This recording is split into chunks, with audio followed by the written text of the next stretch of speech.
Bonjour à tous, bienvenue sur Taprac pour une vidéo aujourd'hui qui pourrait redonner le sourire à tous les nostalgiques du FAMAS. Mais avant de vous redonner le sourire, je vais vous demander de me donner le sourire à moi en vous abonnant si ce n'est pas déjà fait, en activant la cloche de notification et en nous retrouvant sur Instagram et Facebook. Je vous mets tous les liens en description. Et je vous rappelle également qu'avec le code NM_Gajoubert10, vous pouvez bénéficier de 10% à partir de 50 € d'achat sur le site Nutrimuscle.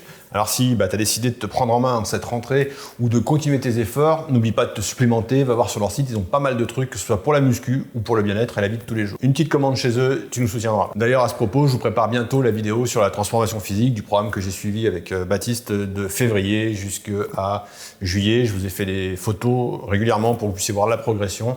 Donc je vous prépare cette vidéo pour très vite. Pour beaucoup, ce fut un vrai déchirement quand l'armée française abandonna le FAMAS. Bon, on va pas refaire le match, vous connaissez l'histoire, il a été remplacé par le 416. Eh bien dites-vous qu'il s'en est fallu de peu pour que le FAMAS soit remplacé par un autre bullpup. C'est une version de ce potentiel remplaçant que je vais vous présenter aujourd'hui. Avec une petite différence cependant, le candidat remplaçant du FAMAS avait, il me semble, un canon de 19 pouces, alors que la version que je vous présente aujourd'hui a un canon de 16. Et bien sûr, il tire en semi-auto. Il s'agit du VHS-2, un fusil croate fabriqué par HS Product.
Et tout comme le FAMAS, donc, il va s'agir d'un bullpup. Alors avant de continuer, un bullpup, pour faire simple, pour ceux qui ne savent pas, ça désigne simplement une arme qui a la queue de détente qui va se trouver devant l'action et le mécanisme et devant le chargeur. Dans la même famille, vous allez pouvoir trouver le Ster-Hawk ou le Tavor. Le concept du bullpup est assez simple à comprendre. Il s'agit d'une arme avec une action placée à l'arrière de la poignée et qui va donc permettre d'avoir un canon plus long avec tous les avantages que ça peut apporter en termes de balistique, tout en gardant une taille générale de l'arme, on va dire normale. On a une arme avec un canon de 16 pouces sans se retrouver avec une canne à pêche. En effet, dans le cas présent, là, pour notre VHS-2, l'arme va mesurer 71 cm alors qu'elle a un canon de 16. Alors avant d'aller plus loin, certains d'entre vous ne connaissent peut-être pas la marque HS Product. Et même si c'est pas une des marques les plus connues sur notre territoire ou sur le marché, ne vous y trompez pas, ces gars savent faire des armes. D'ailleurs, pour ce que je sais, ils avaient donc proposé le VHS-2 pour remplacer notre FAMAS lors de l'appel d'offres de l'armée qui voulait changer son fusil d'assaut. Et ils ont aussi participé, en plus, au programme FAMAS pour le changement de l'arme de poing de l'armée française. Eh bien, les deux, que ce soit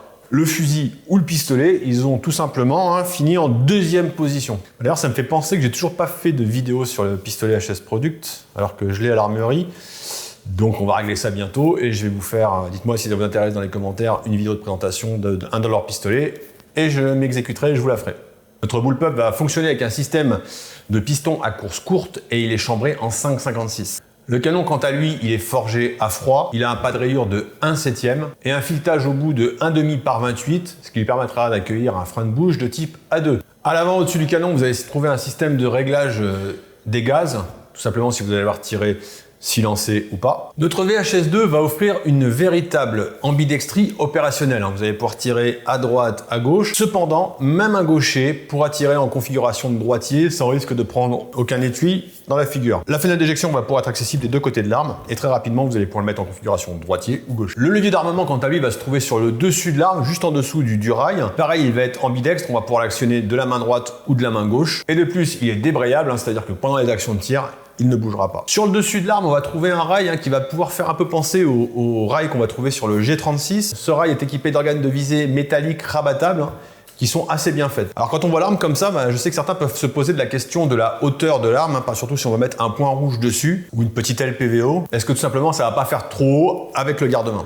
Eh bien tout simplement, est-ce que des éléments de visée montés sur ce rail qui lui-même est assez haut, est-ce que ça va pas nous faire une arme un peu trop haute? Eh bien je dois dire que non, parce que ça fonctionne plutôt bien, ça va vraiment correspondre au standard actuel moderne de tir avec une position de tête bien haute. Donc les organes de visée, en fait les éléments de visée vont bien tomber devant notre œil avec un port de tête droit, donc ça marche plutôt bien. La sûreté, le sélecteur de tir lui aussi sera ambidextre. La crosse, ça va être réglable aussi et ça va conférer à ce fusil une extraordinaire longueur de crosse, qui va être supérieure à celle d'un M16. C'est-à-dire que la distance que vous allez avoir entre votre poignet et votre épaule va être relativement assez importante. Je vous dis, plus grande que celle qu'on pouvait trouver sur un M16. L'arme va être fournie avec 2 magwells, un qui va pouvoir recevoir des chargeurs de type Stalag et d'autres des chargeurs de FAMAS. Et d'ailleurs, petit bémol sur ces magwells, en fait, ils sont pas vraiment évasés et j'avoue que lors des manipulations de changement de chargeur, c'est pas forcément super aisé au début. J'avoue que j'aurais préféré un puits de chargeur un peu plus évasé. Pour ce qui est du départ, on a un départ, mais j'avoue vraiment que c'est pas vraiment le point fort de l'arme.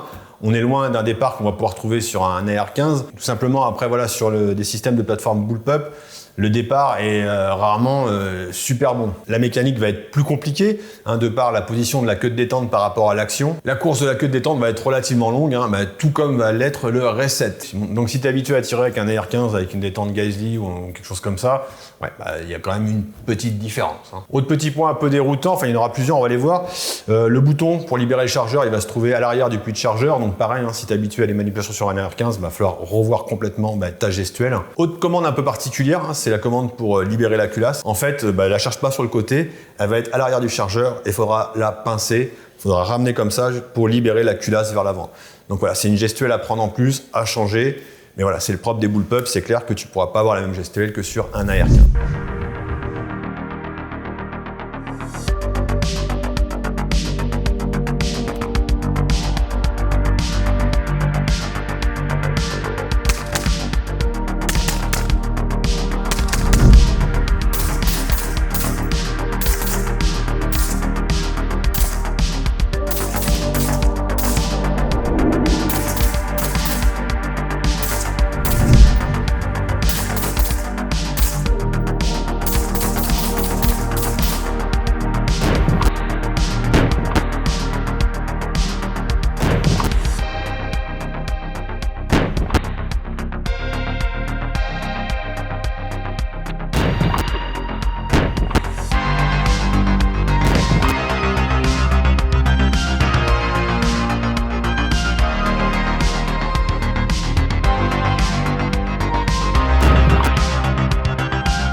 Côté précision, le canon, lui, va tenir ses promesses. Le canon 16 pouces va fournir une super bonne précision. Donc moi, j'ai pu tirer qu'à 200 mètres. Je regrette de ne pas avoir pu le tester plus loin. Mais on voit qu'à 200 mètres sur une Charlie, ça touche sans problème de façon régulière. Il est clair que ce VHS2 s'inspire totalement de notre FAMAS. En reprenant tous les atouts, HS Product nous offre une arme de qualité. Même si je vous l'avoue, je vais regretter un petit peu le côté trop plastique de l'arme. Il y a vraiment du plastique partout. Malgré tout ce plastique, ne me faites pas dire ce que je n'ai pas dit. Cette arme a été éprouvée sur le terrain. Elle fonctionne très bien. En effet, elle est utilisée par de nombreuses forces armées à travers le monde. Mais bon voilà, mon avis, c'est si tu as déjà une arme, tu as déjà un AR-15, tu veux un autre fusil, achète-toi le VHS2, tu te feras plaisir. Si c'est vraiment ton premier fusil, je te conseillerais plutôt de partir sur un AR-15, d'avoir quelque chose de classique, où tu vas pouvoir trouver plus de pièces de rechange, de choses comme ça. Selon moi, ce VHS2, il va plutôt s'adresser à des gens qui ont déjà une petite expérience, qui ont déjà un fusil. En seconde arme, en troisième arme, ça va être une très bonne arme. Maintenant, en première arme, c'est vrai que c'est un petit peu déroutant. C'est un peu particulier et il te faudra te réapproprier des gestes qui seront propres à cette arme. Mais bon, il fonctionne bien. On voit que c'est très précis. Il pèse 3,5 kg. Le rail, qui pour moi pouvait être un problème de par sa disposition, en fait non, on voit qu'on va pouvoir avoir un bon port de tête, la tête bien droite, à part le départ, mais voilà, je vous dis sur les bullpup, on sait à quoi s'en tenir pour ce qui est du départ. Ça reste une super bonne arme et je doute pas que sur le terrain, elle soit super efficace. Voilà, cette vidéo est terminée. Écoute, si tu avais le projet d'acheter un VHS2, j'espère que cette vidéo va t'aider à faire ton choix, c'est pour ça qu'on fait ça. N'hésite pas à t'abonner si ce n'est pas déjà fait, de rejoindre sur Facebook et Instagram. Si tu veux venir tirer une journée avec moi à Gajoubert pour qu'on passe un bon moment ensemble et nous soutenir, je te mets tous les infos en description. N'oublie pas le code promo Nutrimuscle aussi, je te le mets en description. Je vous remercie d'avoir regardé cette vidéo jusqu'au bout. Je vous dis à très bientôt et en attendant que l'esprit de Gajoubert soit avec vous.